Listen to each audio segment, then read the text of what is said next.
Hello friends, welcome to Rajagiri academy. இந்த வீடியோல வந்துட்டு பிஜி டிஆர்பி எக்ஸாம் போர்டு வந்து எஜுகேஷனுக்கும் சைக்காலஜிக்கும் உங்களுக்கு வந்து புதுசா வந்து சிலபஸ் கொடுத்துருக்காங்க. அது உங்களுக்கு எல்லாத்துக்குமே நல்லாவே தெரியும். நம்ம வந்து இந்த வாரத்துல இருந்து ஃப்ரீ கிளாஸஸ், ஃப்ரீ மெட்டீரியல்ஸ் எல்லாமே வந்துட்டு ஷேர் பண்ண போறோம் related to PG TRB exam education மெத்தடாலஜிக்கு. ஓகேங்களா? ஃபர்ஸ்ட் இந்த சிலபஸை பத்தி ஒரு கிளியரான ஒரு ஐடியாக்கு வந்து நீங்க வரணும். இன்னைக்கு நம்ம பார்க்க போற டாபிக் வந்துட்டு இந்த பிடிஎஃப் தான். ஓகேங்களா? ஃபர்ஸ்ட் அதுக்கு முன்னாடி ஒரு இன்ட்ரடக்ஷன் ஷேர் பண்ணிடுறேன். ஃபர்ஸ்ட் இதுல வந்து 10 யூனிட் கொடுத்துருக்காங்க. ஓகேங்களா? 10 யூனிட் கொடுத்துருக்காங்காட்டி நம்ம 10 வாரத்துக்கு 10 யூனிட் அப்படின்னு போட்டுதான் உங்களுக்கு நான் வந்து டீச் பண்ண போறோம். அது ரிலேட்டடான மெட்டீரியல்ஸ் வந்து கொடுக்க போறோம். ஓகேங்களா?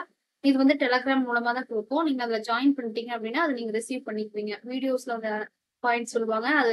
அது போக அடிஷனல் பாயிண்ட்ஸ் வந்துட்டு உங்களுக்கு பிடிஎஃபாவும் கொடுப்பாங்க. 1 மார்க்ஸ் டைப்லயே கொடுப்பாங்க. ஆன் த ஹோலா இந்த 10 யூனிட் நீங்க முடிக்கிறதுக்கு நம்மளால என்ன சப்போர்ட் இந்த சைட்ல கொடுக்க முடியுமோ அது ஃபுல்லாவே உங்களுக்கு நான் கொடுப்போம். ஓகேங்களா? ஓகே, ஃபர்ஸ்ட் வந்து பாருங்க, யூனிட் நம்பர் 1ம் யூனிட் நம்பர் 2 இது ரெண்டுமே வந்து எஜுகேஷன் சம்பந்தப்பட்டது. ஓகேங்களா? ஓகே, இது வந்துட்டு பாருங்க, history and culture of Tamil Nadu.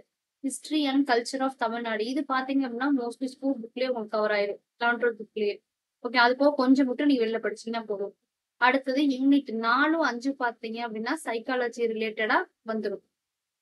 ஓகேங்களா? யூனிட் 6 இன்டெலிஜென்ஸ் பத்தியும் ஒரு ஆளுமை பர்சனாலிட்டி எப்படி இருக்கும், ஒருத்தவங்களோட ஆளுமை எப்படி இருக்கணும் அப்படிங்கறத பத்தியும் சொல்லிடுவாங்க.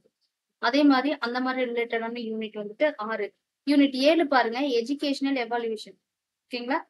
எவாலுவேஷன் சம்பந்தமாவே ஒரு யூனிட் தனியா கொடுத்துருக்காங்க. இது எல்லாமே புதுசு. நம்ம எல்லாத்துக்குமே நோட்ஸ் கொடுத்துருவோம் நீங்க படிக்கிறதுக்கு.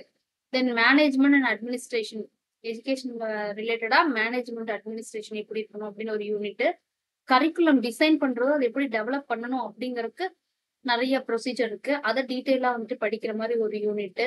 தென் education technology, instructional and educational technology சம்பந்தமா ஒரு யூனிட், 10 யூனிட். ஓகேங்களா? இது வந்து பாக்குறப்ப உங்களுக்கு ரொம்ப கன்ஃபியூசிங்கா இருக்கும். நம்ம வந்துட்டு பார்ட் பார்ட்டா ஸ்கிப் பண்ணி கொடுக்குறப்ப உங்களுக்கு ஈஸியா இருக்கும். நீங்க அதை பத்தி எந்த ஒரு ரீசனும் நீங்க வச்சுக்க வேண்டியது கிடையாது. அதை ஃபுல்லா வந்துட்டு நம்ம சைட்ல இருந்து உங்களுக்கு நாங்க கொடுத்துருவோம். நீங்க வந்துட்டு நாங்க கொடுக்குற நோட்ஸை மட்டும் ரெகுலரா ஃபாலோ பண்ணி படிச்சீங்க அப்படின்னா போதும். நாங்க கொடுக்குற டீடைல்ஸை எல்லா டீடைல்ஸுமே வந்துட்டு பிடிஎஃப்ல கொடுக்க முடியாது. சிலது வந்து ஓரலா கம்யூனிகேஷன் கொடுப்போம். அதனால ஒரு ஒன்ஸ் வந்து வீடியோவை பார்த்துட்டு அதுக்கப்புறம் வந்து இந்த பிடிஎஃபையும் பாக்குறீங்க அப்படின்னா உங்களுக்கு ஃபுல்லாவே தெரிஞ்சிடும். வீடியோஸ்ல நாங்க சொல்றது வந்துட்டு அப்பவே ஒரு நோட் போட்டு ஒரு நோட் பண்ணிக்கோங்க. ஓகேங்களா? ஒரு சின்ன ஒரு நோட்டு, ஒரு 180 பேஜஸ் வாங்கிட்டு அது ரிலேட்டடா நீங்க நோட் பண்ணிக்கோங்க. அது போக நம்ம கொடுக்குற பிடிஎஃப் வந்து நீங்க பிரிண்ட் அவுட் போட்டு வச்சுக்கோங்க. இதே வந்துட்டு உங்க எக்ஸாமுக்கு 30க்கு 28 மார்க் வர்றதுக்கு கேரண்டியா உறுதியா சொல்லலாம். ஓகேங்களா? ஓகே, இன்னைக்கு நம்ம பார்க்க போற தலைப்பு, இன்னைக்குன்னு இல்ல இந்த வாரத்துல நம்ம பார்க்கக்கூடிய தலைப்பு என்னது அப்படின்னு பாத்தீங்க அப்படின்னா யூனிட் நம்பர் 2. ஓகேங்களா? இதுல ஃபர்ஸ்ட் இருக்கக்கூடிய பிலாசபிக்கல் பேசிஸ் ஆஃப் எஜுகேஷன் அப்படிங்கிற தலைப்புல இருக்கக்கூடிய மெட்டாபிசிக்ஸ், ஆன்டாலஜி, எபிஸ்டிடாலஜி, ஆக்சியாலஜி அப்படிங்கிற டாபிக் தான் நம்ம இதுல பார்க்க போறோம். இது ரொம்ப ஈஸியானது. பாக்குறதுக்கான இந்த யூனிட்ஸ் எல்லாமே ரொம்ப கஷ்டமா நீங்க ஃபீல் பண்ணலாம். ஆனா நீங்க படிச்சிட்டீங்க அப்படின்னா ரொம்ப ஈஸி. ஓகேங்களா? ஃபர்ஸ்ட் வந்துட்டு இப்ப நம்ம ஸ்டார்ட் பண்ண போறோம் வீக் 1ஓட first class. Philosophical basis of education, கல்வியோட தத்துவங்களை பத்தி முக்கியமா மெட்டாபிசிக்ஸ், ஆக்சியாலஜி, எபிஸ்டிமாலஜி அப்படிங்கிறது வந்து ரொம்ப முக்கியமானது. இந்த ஆன்டாலஜி அப்படிங்கிறது வந்து மெட்டாபிசிக்ஸ்ல ஒரு சப் கேட்டகரியா வந்துடும். அதனால அது பிரச்சனை கிடையாது. ஃபர்ஸ்ட் வந்து பிலாசபி அப்படின்னா நீங்க என்ன அப்படின்னு தெரிஞ்சுக்கணும். பிலாசபி அப்படிங்கிறது பிலாஸ் அப்படின்னா லவ். இது வந்து கிரீக் வேர்டு, கிரீக் லாங்குவேஜ்ல இருந்து டிரைவ் பண்ணன வார்த்தை தான் வந்துட்டு பிலாசபி. ஓகேங்களா? இந்த பிலாசபி அப்படிங்கறது வந்துட்டு பிலாஸ் சோஃபிஸ் அப்படின்னு நம்ம வந்து 2 தான் பிரிப்போம். பிலாஸ் அப்படின்னா கிரீக் வேர்ட்ல லவ் அப்படின்னு அர்த்தம். சோஃபஸ் அப்படிங்கிறது விஸ்டம், விஷடம். ஓகேங்களா? WISDOM, விஸ்டம் அப்படிங்கிறது meaning. Okay, father of philosophy யாரு அப்படின்னு கேட்டோம் அப்படின்னா சாக்ரட்டிஸ். இதுல வந்து பிலாசபி அப்படின்னு நம்ம எடுத்துட்டோம் அப்படின்னாலே அதுக்கு வந்து 3 பேர் வந்து ரொம்ப பில்லர் மாதிரி. யாரு அப்படின்னு கேட்டீங்க அப்படின்னா ஒண்ணு வந்து சாக்ரட்டிஸ், இன்னொன்னு வந்துட்டு பிளாட்டோ, இன்னொன்னு வந்து அரிஸ்டாட்டில். சாக்ரட்டிஸோட மாணவர் தான் வந்துட்டு பிளாட்டோ, பிளாட்டோட மாணவர் தான் வந்துட்டு அரிஸ்டாட்டில். இந்த மாதிரி வந்துட்டு லிங்க்ல வரும். ஓகேங்களா? இவங்க 3 பேர் வந்துட்டு மெயினான பில்லர்ஸ் எதுக்கு? பிலாசபிக்கு.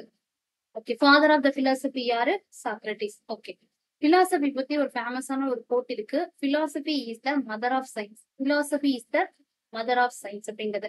இந்த பிலாசபி வந்து பிரான்ச்சஸ் ஆஃப் பிலாசபி என்னது அப்படின்னா மெட்டாபிசிக்ஸ் அப்படிங்கிறது, ஆண்டாலஜி அப்படிங்கிறது, எபிஸ்டிமாலஜி, ஆக்சியாலஜி. இந்த 4ம் வந்துட்டு மெயினான ஒரு பிரான்ச்சஸா வந்துட்டு இருக்கு. இதுல பிலாசபிங்கிறது எஜுகேஷன் வந்துட்டு எதுக்கு முக்கியம் அப்படின்னா ஃபவுண்டேஷன் ஆஃப் கரிக்குலத்துக்கு வந்து இந்த பிலாசபி வந்து ரொம்ப முக்கியம். ஓகேங்களா? ஃபவுண்டேஷன் ஆஃப் கரிக்குலத்துக்கு இந்த பிலாசபி வந்துட்டு ஸ்டடி ஆஃப் பிலாசபி வந்துட்டு எஜுகேஷன் வந்து ரொம்ப முக்கியம். ஃபவுண்டேஷன் ஆஃப் கரிக்குலம் ஃப்ரேம் பண்றதுக்கு. ஓகே, ஃபர்ஸ்ட் நம்ம பார்க்க போறது வந்து மெட்டாபிசிக்ஸ். மெட்டாபிசிக்ஸ் இந்த வேர்ட் வந்துட்டு மெட்டாபிசிக்ஸ் அப்படிங்கிறதும், இது மெட்டாபிசிக்ஸ் ஆகட்டும், ஆண்டாலஜி ஆகட்டும், எபிடிமாலஜி ஆகட்டும், ஆக்சியாலஜி ஆகட்டும், இது எல்லாமே வந்துட்டு கிரீக் வேர்டு. கிரீக்ல இருந்து நம்ம எடுத்த வார்த்தை தான் இது. ஓகேங்களா? மெட்டாபிசிக்ஸ் இதை வந்து ரெண்டா பிரிக்கலாம். மெட்டா பிசிக்ஸ் அப்படின்னு சொல்லிட்டு 2 வார்த்தையை பிரிக்கலாம். மெட்டா அப்படின்னா என்ன அர்த்தம் அப்படின்னா பியாண்ட். பியாண்ட் அப்படிங்கிறது. பிசிக்ஸ் அப்படிங்கிறது ஸ்டடி ஆஃப் மேட்டர்ஸ். ஓகேங்களா? Study of matters. அதாவது நம்ம வந்துட்டு தொட்டு உணரக்கூடிய, ஃபீல் பண்ணக்கூடிய, பார்க்கக்கூடிய விஷயத்துல இருந்து அப்பாற்பட்டு யோசிக்கிறது எல்லாமே வந்துட்டு இது எதுல வந்துரும்? மெட்டாபிசிக்ஸ்ல வந்துரும். இத சிம்பிளா எப்படி சொல்லலாம் அப்படின்னா ஸ்டடி ஆஃப் நேச்சர் அப்படின்னு சொல்லலாம். இப்போ ஸ்டடி ஆஃப் நேச்சர் அப்படின்னு ஒரு ஆப்ஷன் கொடுத்துட்டு இதை வந்துட்டு மெட்டாபிசிக்ஸா, ஆண்டாலஜியா, எபிஸ்டமாலஜியா, ஆக்சியாலஜியான்னு கேட்டாங்க அப்படின்னா ஸ்டடி ஆஃப் நேச்சர், நேச்சர் ரிலேட்டடா நம்ம படிக்கிறது, அப்பாற்பட்ட ஸ்டடி ஆஃப் மேட்டருக்கு பியாண்டா படிக்கிறது, இப்படி எல்லாம் சொன்னாங்க அப்படின்னா அது மெட்டாபிசிக்ஸ்குள்ள வந்துடும். ஓகேங்களா? இது வந்து 3 கேட்டகரியா பிரிக்கலாம் மெட்டாபிசிக்ஸ. அது என்னன்னா ஆண்டாலஜி, தியாலஜி, காஸ்மாலஜி அப்படின்ட்டு வந்துட்டு 3 டைப்பா பிரிக்கலாம். ஆண்டாலஜி அப்படிங்கிறது என்னது அப்படின்னா வந்துட்டு study of existence. Study of existence அதாவது வந்துட்டு எப்படி நம்ம வந்துட்டு அந்த உலகம் உருவாச்சு, எப்படி நம்ம மனிதர்கள்லாம் லைஃப் உருவாச்சு, இந்த மாதிரி கேள்விகள்லாம் கேட்கற மாதிரி ஒண்ணு இல்லையா? இயற்கை எப்படி உருவாச்சு, இந்த மரம் எப்படி உருவாச்சு, செடி எப்படி உருவாச்சு, இந்த மாதிரி வந்துட்டு கேட்கறது எல்லாமே எக்ஸிஸ்டன்ஸ் எப்படி வந்துட்டு இருக்கு, எப்படி வந்துட்டு உருவாச்சு, அந்த மாதிரி கேள்விகளா அது வந்து கண்டினியூவா வந்து போயிட்டே இருக்கும். அந்த மாதிரி கேள்விகள் எல்லாம் சொல்றது ஆண்டாலஜி. தியாலஜி அப்படிங்கிறது என்ன அப்படின்னா ஸ்டடி ஆஃப் காட். ஓகேங்களா? அது வந்து நம்ம சிலபஸ்ல கொடுக்கல. ஆனா மெட்டாபிசிக்ஸ்ல 3ஆ பிரிக்கிறப்ப ஆண்டாலஜி, தியாலஜி, காஸ்மாலஜின்னு 3 இருக்கு. அது நீங்க பேசிக் தெரிஞ்சு வச்சுக்கணும். ஆண்டாலஜி அப்படின்னா ஸ்டடி ஆஃப் எக்ஸிஸ்டன்ஸ். ஓகேங்களா? இது வந்துட்டு மெட்டாபிசிக்ஸ் கூட இருக்கக்கூடிய சப் கேட்டகரி தான் ஆண்டாலஜி. ஓகே, இது தியாலஜி அப்படின்னா ஸ்டடி ஆஃப் காட். காட பத்தி, கடவுள் அப்படிங்கிறது யாரு, கடவுள் அப்படிங்கிறது இப்ப என்ன பண்ணிட்டு இருப்பாரு, என்ன அவரோட ரோல் என்ன, அந்த மாதிரி ரிசர்ச் சைடு போறது என்னது சொல்றது தியாலஜி. ஓகே, காஸ்மாலஜி அப்படிங்கிறது இந்த யூனிவர்ஸ பத்தி படிக்கிறது. ஓகேங்களா? இந்த யூனிவர்ஸ் எப்படி உருவாச்சு, இந்த யூனிவர்ஸ்குள்ள என்னென்னலாம் இருக்கு, நம்ம பிளானட் என்ன, அந்த மாதிரி யூனிவர்ஸ பத்தி ஸ்டடிஸ்ல போறது காஸ்மாலஜி.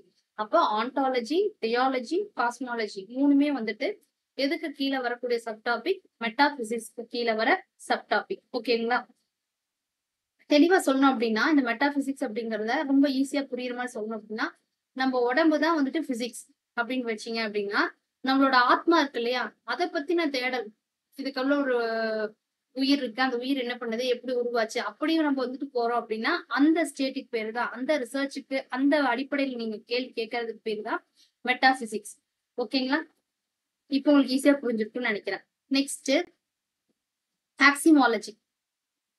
ஆக்சியாலஜி அப்படிங்கிறது என்னது அப்படின்னு பாத்தீங்க அப்படின்னா value of ethics. Value of ethics. இந்த ஆக்சியாலஜி அப்படின்னு சொல்லிட்டு இதை வந்து 2 இதை பிரிக்கலாம். எப்படி பிரிக்கலாம்? ஆக்சியாலஜி அப்படின்னு சொல்லிட்டு இது வந்து 2 இதை பிரிக்கலாம்.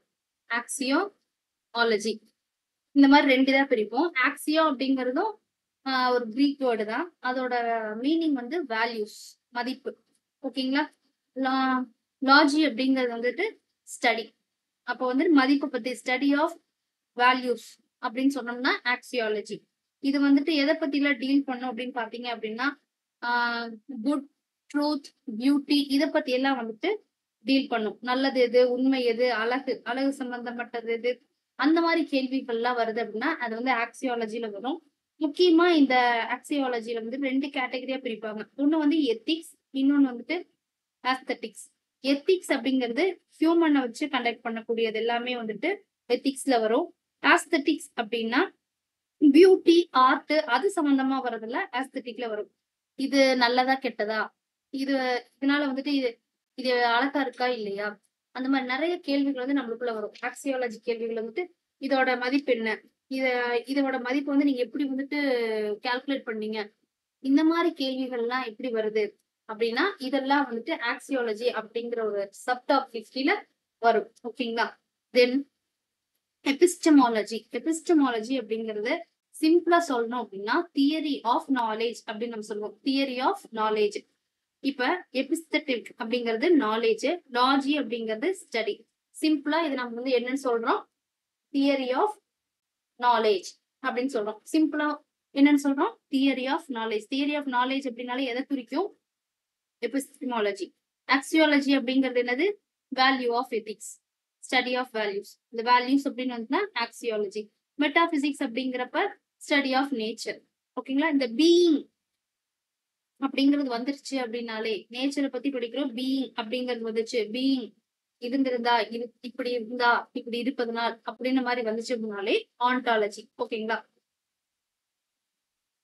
இந்த எபிஸ்டிமாலஜிய ரொம்ப சிம்பிளா சொல்லணும் அப்படின்னா நம்ம புற சூழ்நிலையில நடக்கிறது எல்லாத்துக்கும் அறிவியல் பூர்ணமா எப்படி சொல்றது, சயின்ஸ் பேஸ்ல நம்ம ரீசன் கொடுக்கறோம் அப்படின்னா அந்த மாதிரி கேள்விகள்லாம் எதுக்கு கீழே வரும் அப்படின்னா வந்து எபிஸ்டமாலஜி இது கீழே வரும். ஓகேங்களா. நம்மளோட உலகத்துல நம்மளை சுத்தி நடக்கிற விஷயங்கள் எல்லாத்துக்கும் அறிவியல் பூர்வமா நம்ம வந்துட்டு விளக்கம் கொடுக்க முற்படும் போது, காரணங்கள் கொடுக்க ஆராய்ச்சி பண்ணும் போது இதெல்லாம் வந்து எந்த தலைப்புக்கு கீழே வரும் அப்படின்னா எபிஸ்டமாலஜி அப்படிங்கிறது. இதுல வந்துட்டு என்ன சொல்லலாம், எது உண்மை, எப்படி வந்துட்டு இது வந்துட்டு எப்படி வந்துட்டு உண்மையா இருக்கும், இது ஏன் இந்த மாதிரி இருக்கு அப்படிங்கிறதுக்கெல்லாம் வந்துட்டு ஒரு கேள்விக்கு பதிலா நாலேஜ வந்து என்ஹான்ஸ் பண்ற மாதிரி இருக்கும். இது எல்லாமே வந்துட்டு எஜுகேஷனுக்கு ரொம்ப முக்கியம். இதுல கொடுத்திருப்பாங்க பாருங்க பிரான்ச்சஸ். மெட்டாபிசிக்ஸ் அப்படின்னா nature of reality, role in education வந்து எய்ம்ஸ் ஆஃப் எஜுகேஷன். ஒரு எய்ம் வந்து செட் பண்றதுக்கு மெட்டாபிசிக்ஸ் ரொம்ப முக்கியம். ஆண்டாலஜி அப்படிங்கிறது வந்துட்டு அண்டர்ஸ்டாண்டிங் ஆஃப் லேர்னர், அவங்க புரிஞ்சுக்கிறதுக்கு ஆண்டாலஜி அப்படிங்கிற மெத்தட் ரொம்ப முக்கியம். தென் எபிஸ்டமாலஜி அப்படிங்கிறது டீச்சிங் லேர்னிங் ப்ராசஸ் எந்த மாதிரி இருக்கணும், செய்முறை மூலமா இருக்கணுமா, கற்றல் வந்துட்டு எந்த மாதிரி வந்து விளைவுகள் வந்துட்டு உருவாக்கும், எந்த மாதிரி ப்ராசஸ்ல நம்ம எடுத்துட்டு போகணும் அப்படிங்கறதெல்லாம் வந்துட்டு இதுல வரும். ஆக்சியாலஜி அப்படிங்கிறது இதை கத்துக்கிறதுனால என்ன வந்து நல்லது, என்ன வந்து கெட்டது, இது அடுத்த லெவலுக்கு எப்படி கொண்டு போகணும், இந்த மாதிரி டாபிக்ஸ் எல்லாம் வந்துட்டு எதுல வரும்னா ஆக்சியாலஜில வரும். இது சம்பந்தமா இது என்ன அப்படிங்கறத இந்த வீடியோல ஃபுல்லா வந்துட்டு நமக்கு எக்ஸ்பிளைன் பண்ணியாச்சு. அது போக வந்துட்டு இந்த வீடியோஸ்ல காமிக்கிற பிடிஎஃப் உங்களுக்கு நான் வந்து டிஸ்கிரிப்ஷன்ல ஷேர் பண்ணிருக்கேன். ஓகேங்களா. கோ த்ரூ பண்ணிக்கோங்க, உங்க ஃப்ரெண்ட்ஸ்க்கும் ஷேர் பண்ணி படிக்க சொல்லுங்க. ஃபர்ஸ்ட் வந்து ஒன்ஸ் நம்ம வீடியோ கேட்டுட்டு இதை பார்த்தா மட்டும்தான் உங்களுக்கு வந்துட்டு புரியும். அது ஞாபகம் வச்சுக்கோங்க. எடுத்ததையும் எஜுகேஷன் மெத்தடாலஜி நீங்க டைரக்டா படிச்சீங்க அப்படின்னா கொஞ்சம் டைம் எடுக்கும். ஃபர்ஸ்ட் நீங்க என்ன அப்படின்னு தெரிஞ்சுக்குள்ள போனீங்க அப்படின்னா கொஞ்சம் ஈஸியா இருக்கும். அதனால வந்து ஃபர்ஸ்ட் வந்துட்டு நான் சொல்றத ஒரு தாட்டி கேட்டு அதுக்கப்புறம் நம்ம பிடிஎஃப் போய் ரெஃபர் பண்ணுங்க. அதுல அடிஷனலாவும் உங்களுக்கு இன்ஃபர்மேஷன் இருக்கும். நான் சொன்னதை வச்சு அதை நீங்க ஈஸியாவே நீங்க புரிஞ்சுக்கலாம். ஓகேங்களா. தேங்க்யூ. உங்க ஃப்ரெண்ட்ஸ் யாராச்சும் பிஜி டிஆர்பி எக்ஸாமுக்கு படிச்சுட்டு இருந்தாங்க அப்படின்னா அவங்களுக்கு இந்த வீடியோ ஷேர் பண்ணுங்க. நம்மளோட டெலகிராம்லயே ஜாயின் பண்ண சொல்லுங்க. எக்ஸாம் வந்துட்டு இந்த எல்லா சிலபஸுமே மாறிடுச்சு.